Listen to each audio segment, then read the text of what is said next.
आइए हम लोग 10th क्लास यूपी बोर्ड का इंग्लिश का जो चैप्टर थर्ड द गंगा, ठीक है, यानी गंगा नदी, जो पंडित जवाहरलाल नेहरू ने लिखी है, ठीक, written by the Pandit Jawaharlal Nehru.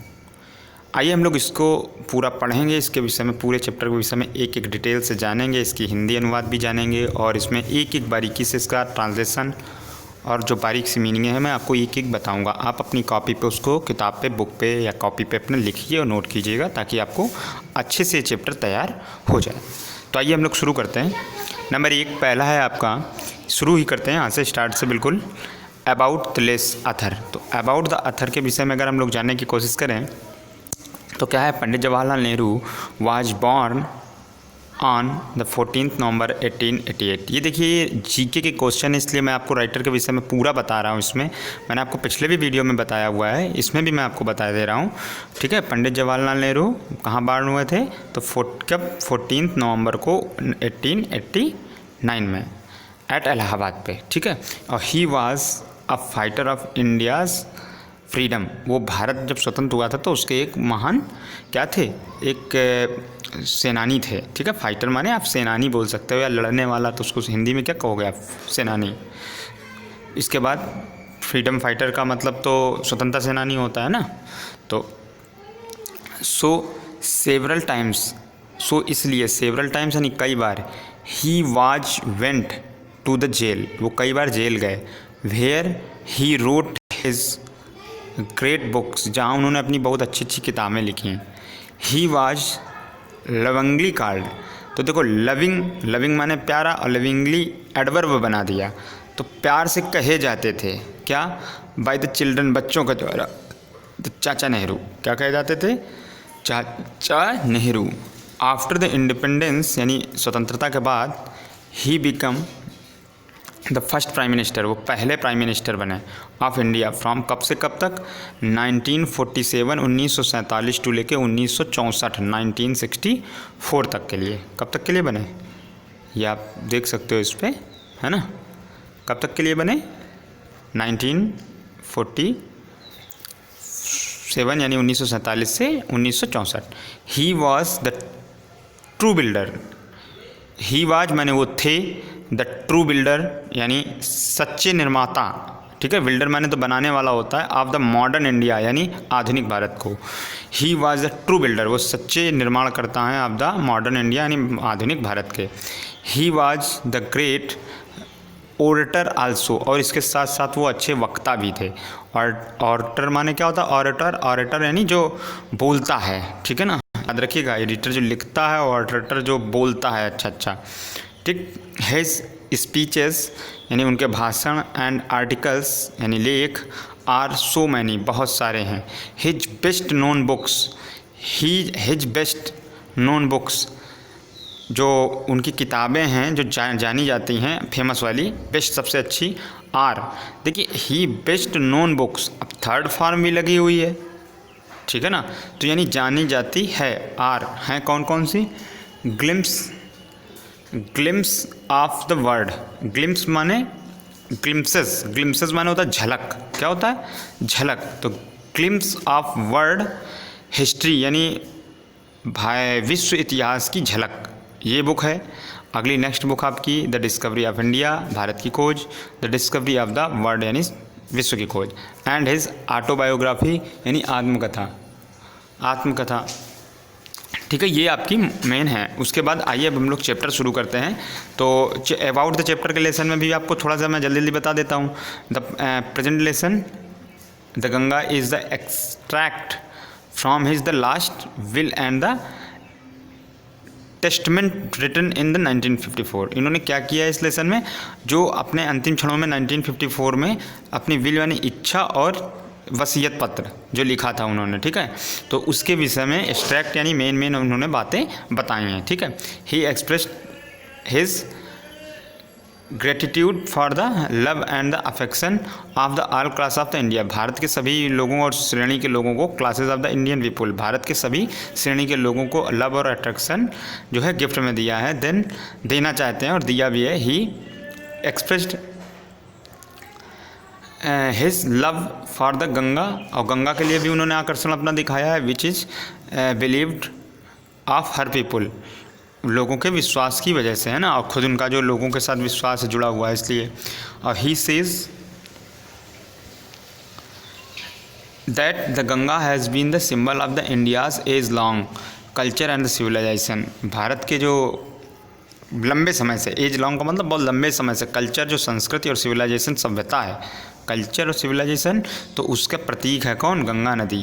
Ganga has been a symbol, एक प्रतीक है, ऑफ द इंडियाज़, कामा लगा हुआ है ना एपोस्ट्रोफी, तो का कब का? भारत के लंबे समय के इतिहास और संस्कृति और सभ्यता का प्रतीक है। और Nehru wants that the his body should be cremated, cremated माने होता है दाह संस्कार करना, क्या होता है? दाह संस्कार करना।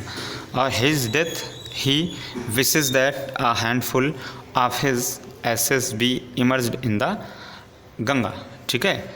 उनकी इच्छा थी कि मरने के बाद, ही विशेज उनकी इच्छा थी, दैट की the handful of the ashes, handful का मतलब होता है मुट्ठी भर, ऑफ हिज एसेज, एसेज माने होता है आपका अस्थियाँ, बी इमर्ज्ड, इमर्ज माने डुबो दी जाएँ या डाल दी जाएँ, इन द गंगा यानी गंगा नदी में, एंड द, उसके बाद है and the major portion of them be scattered over the field, और खेतों के ऊपर बाकी जो बड़ा सा भाग है वो कहाँ पर फेंक दिया जाए? खेतों में फेंक दिया जाए, ठीक है। इसके बाद अगला हम लोग करते हैं आगे, आइए शुरू करते हैं पहला paragraph. I have received so much love and affection, I have received, क्या हुआ इसका मतलब? I have received so much love and affection, love माने प्यार, सो मच माने अधिक, लव माने प्यार, एंड अफेक्शन माने आकर्षण। आई हैव रिसीव, मैंने प्राप्त किया है, सो मच बहुत अधिक, लव एंड अफेक्शन प्यार और आकर्षण, फ्रॉम द इंडियन पीपुल भारतीय लोगों से, दैट नथिंग, इसका कुछ भी नहीं है, कुछ भी हिस्सा नहीं है, दैट कि आई कैन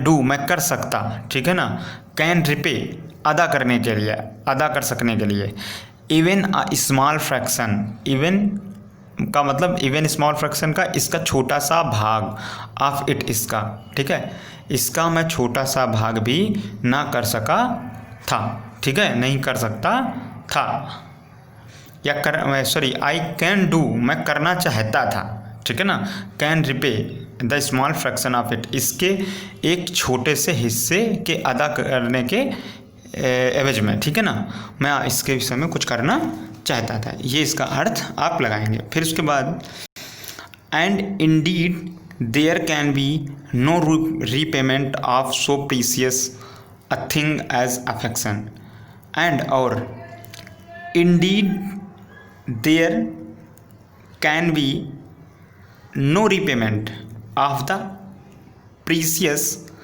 माने बहुमूल्य होता है, थिंक एज द अफेक्शन, जो आकर्षण जैसी बहुमूल्य चीज़ है, इसके रीपेमेंट के लायक कोई चीज़ नहीं होती है, ठीक है ना, इसके तुलना में। एंड इंडीडेड, तो इंडीडेड का मतलब आप क्या बोलेंगे? इंडीडेड का मतलब आप वास्तव में लेंगे, क्या लेंगे? इंडीडेड, एंड और इंडीड वास्तव में, there can be no repayment यानी वापस नहीं किया जा सकता, ठीक है, ऑफ सो प्रीसियस इतनी बहुमूल्य, अ थिंक चीज़ एज अ अफेक्शन इतनी बहुमूल्य चीज़ वाली आकर्षण का कोई भी वास्तव में वापस रीपेमेंट उसकी भरपाई नहीं की जा सकती है, ठीक है। तो समझ में आ रहा होगा आप लोगों को कि इसे एक बार और अगर अच्छे से बोल दें ऊपर से तो क्या बोलेंगे? I have received so much love and affection from the Indian people that nothing that, ठीक है, मुझे भारत के वासियों से इतना प्रेम तथा स्नेह मिला कि सब कुछ करने के बाद भी मैं उसे जरा भी उनका बदला नहीं चुका सकता हूँ, और वास्तव में स्नेह जैसी बहुमूल्य वस्तु का बदला चुकाया भी नहीं जा सकता है, ठीक है। इसके बाद नेक्स्ट है, अगला आगे से करते हैं हम लोग। Many have been admired, many मैंने बहुत सारे, हैव बीन एडमायर्ड यानी प्रशंसा, ठीक है, करते हैं। Some have been rewarded, some have been rewarded यानी कुछ लोगों ने क्या दिया है? रिवार्डेड, देखो हैव भी है, बीन भी है, रिवार्डेड भी है, इसका मतलब पैसिव वॉइस है ये, क्योंकि हैव के साथ थर्ड फॉर्म तो आती ही आती है, लेकिन बीन भी लगा है, ING लगा नहीं कहीं, तो परफेक्ट कॉन्टिन्यूअस तो ये होगा नहीं, तो ये क्या होगा, पैसिव वॉइस होगा परफेक्ट वाला। ठीक है, कन्फर्म है आप लोगों को। तो इस वजह से क्या हुआ, सम हैज़ बीन रिवार्डेड, यानी कुछ लोगों ने पुरस्कृत भी किया है। ठीक है, उसके बाद फिर many have been admired, many मैंने बहुत से लोग, हैव बीन एडमायर्ड प्रशंसा की जाती है बहुत से लोगों की। सम हैव बीन रिवार्डेड, और कुछ सम्मानित भी किए जाते हैं। But the affection of all the classes, सभी श्रेणी के लोगों का आकर्षण, ऑफ द इंडियन पीपल, भारतीय लोगों का, हैज़ कम माने आता है, ठीक है, या आ चुका है, टू मी मेरी ओर, इन सच अबंडेंट, इस अबंडेंट माने प्रचुर मात्रा में, ठीक है ना, सच अबंडेंट मेजरमेंट, इतनी बड़ी मात्रा में, दैट कि I have been overwhelmed by it, कि मैं इसका बहुत ही एहसानमंद हूँ। ओवरहेल्म्ड माने आच्छादित हूँ या एहसानमंद हूँ, मेरे सर पर ये लदा हुआ है। ठीक है, आई कैन ओनली एक्सप्रेस माने होता है व्यक्त करना, ठीक है ना, तो I can only express the hope, मैं केवल ये आशा जो है एक्सप्रेस यानी व्यक्त कर सकता हूँ, दैट कि इन द रिमेनिंग ईयर्स, बचे हुए सालों में, आई मे लिव, मैं जिंदा रहूँगा। ठीक है जी, आज I shall not be unworthy, I shall not मैं नहीं रहूँगा, I shall not be unworthy का मतलब होता कीमती, मैं बहुमूल्य तो अमूल्य या बिना कीमत का नहीं होना चाहता हूँ, ऑफ माई पीपुल, अपने लोगों के लिए, एंड देयर अफेक्शन, और उनके आकर्षण के लिए। मैं अंतिम क्षणों में जिंदा अगर रहता हूँ तो आई सेल नॉट बी, मैं नहीं होना चाहूँगा, ठीक है ना, मैं नहीं होऊंगा, अनवर्थी ऑफ माई पीपुल, अपने लोगों के लिए बेकार, ठीक है ना, देयर, जिसकी कोई कीमत, साधारण व्यक्ति नहीं मैं बनना चाहूँगा, ठीक है ना, उनके आकर्षण के लिए कुछ ना कुछ करना चाहता हूँ, ये अपनी उन्होंने इच्छा जताई, यही कर सकते हैं ना। फिर उसके बाद to my innumerable comrades and colleagues, in my innumerable का मतलब हो गया बहुत सारे, अनगिनत बोल सकते हो आप, है ना, असंख्य। इन्यूमरेबल, न्यूमेरिकल तो आप जानते हो ना, न्यूमरेबल माने गिनने वाला, इन्यूमरेबल माने जो गिना न जा सके। ठीक, तो इन्यूमरेबल कॉमरेड्स माने होता साथी, एंड कलीग्स, ये क्या लिखा हुआ, कलीग्स माने होता है जो सहकर्मी होते हैं, साथ में काम करने वाले लोग जो मित्र बन जाते हैं जान पहचान से, वो कलीग्स होता है। ठीक है, तो आई ओव, मैं ऋणी हूँ, an even deeper depth of gratitude, I owe माने क्या होता है, ऋणी होना होता है। ठीक है, उसके बाद आई ओव एन इवन, जो फिर भी, इवन डीपर यानी बहुत गहराई से, डेप्थ माने ऋण में हूँ, of gratitude, of the gratitude माने आपका होता है जो है, ग्रेटिट्यूड का भी मतलब एक तरीके का ऋणी या आभार व्यक्त करना ही होता है। डेप्थ माने ऋण या भार, और ग्रेटिट्यूड उसका एक नाउन बना दिया गया। ठीक है ना, तो आप बोल सकते हो एक तरीके का क्या, ग्रेटिट्यूड माने कृतज्ञता। ठीक है, अगर शुद्ध हिंदी में हम उसको बोलें, कृतज्ञ हूँ, ठीक है ना, मैं उसका एहसानमंद हूँ। ठीक, तो हम लोग क्या बोलेंगे कि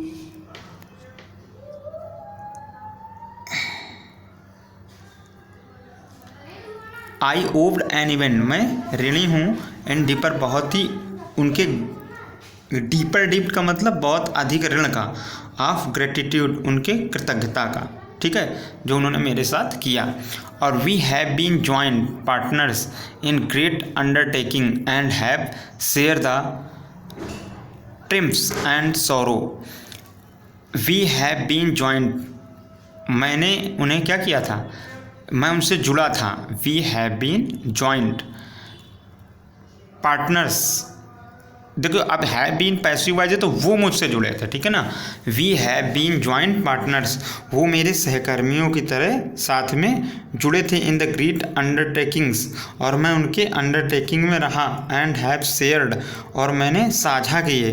द ट्रिम्स एंड सॉरोज, तो सॉरोज माने तो दुख होता है, और ट्रिम्स माने आप क्या बोलेंगे, जो ट्रिम्स की अगर एग्जैक्ट मीनिंग बोली जाए तो ट्रिम्स माने आप बोलोगे जो है विजय, ठीक है ना, विजय होता है ट्रिम्स माने। देखिए अभी अचानक याद आ गया, ट्रिम्स माने विजय एंड सौरो माने दुख, यानी अच्छे भी पल जय विजय, और जो है सौरो यानी दुख के, दोनों के पल शेयर किए। विच इनवेबली अकम्पनी देम, और विच जो कि इनवेटेबली माने वैसे तो इसमें लिखा हुआ है अनिवार्य रूप से, ठीक है ना, पक्का पक्का। अनकंपनी माने साथ, देम उनका, ठीक है, जिनका जो मुझे जो है अनिवार्य रूप से साथ मिला है। तो इसका पूरा अगर हम लोग ऊपर से फिर से एक बार क्लियर कर लें, आप लोगों को कम समझ में आया होगा, ठीक है। तो क्या होगा, to my innumerable comrades and comrades and colleagues, जो मेरे क्या थे अपने अनगिनत मित्र और साथियों के जो प्रति मेरा आभार और भी अधिक है, ठीक है ना। I owed and the even deeper depth of the gratitude, और उनकी कृतज्ञता का भी मैं बहुत ऋणी हूँ। उनकी जो गहराई से मेरे ऊपर जो ऋण चढ़ाया है उसका भी मैं बहुत ज़्यादा अधिक ऋणी हूँ। और we have been joint partners, ठीक है ना, हम कार्यों में सम्मानित सहयोगी रहे हैं, और अपने उनसे संबंधित जीत तथा विषाद को हमने बांटा है, ठीक है। जीत और विषाद यानी कि विजय और ट्रिम्स मतलब विजय, और सौरों को दुख को बांटा है। विच इनविटेबल अकम्पनी देम, और एक साथ दी, अनिवार्य रूप से एक दूसरे का साथ दिया है, ठीक है। उसके बाद नेक्स्ट हम लोग करते हैं आगे। व्हेन आई डाई, जब मैं मरूं, I should like my body to be cremated if I die in the foreign country. When I die, मैं मर जाऊं, आई शुड लाइक, मैं पसंद करूँगा, ठीक है, या मैं करवाना चाहूँगा, my body to be cremated, दाह संस्कार, मैं अपनी बॉडी का दाह संस्कार करवाना चाहूँगा या चाहिए। कहाँ पर, इफ़ आई डाई, अगर मैं मरूँ, इन द फॉरेन यानी विदेश में, कंट्री में, तो my body should be cremated, तो मेरी बॉडी को जला देना चाहिए, देयर वहीं पर। एंड माई एसेस, और मेरी अस्थियों को सेंट टू इलाहाबाद, और इलाहाबाद भेज देना चाहिए। A small handful of these ashes, एक छोटी मुट्ठी में, एक छोटी मुट्ठी, a small handful of these ashes, इन अस्थियों की एक छोटी मुट्ठी, ठीक है, दीज एसेस यानी इन अस्थियों की एक छोटी मुट्ठी, should be throw in the Ganga, Ganga में फेंक देनी चाहिए, thrown in the Ganga. And the major portion, और जो बड़ा सा हिस्सा है ऑफ देम इसका, डिस्पोज्ड, यानी डिस्पोज्ड माने क्या होता है, क्या बोलोगे, मिला देना, ठीक है ना, या दफना देना, ठीक, in the manner indicated below, जैसा मैं नीचे आपको जिस क्रम में बता रहा हूँ वैसे।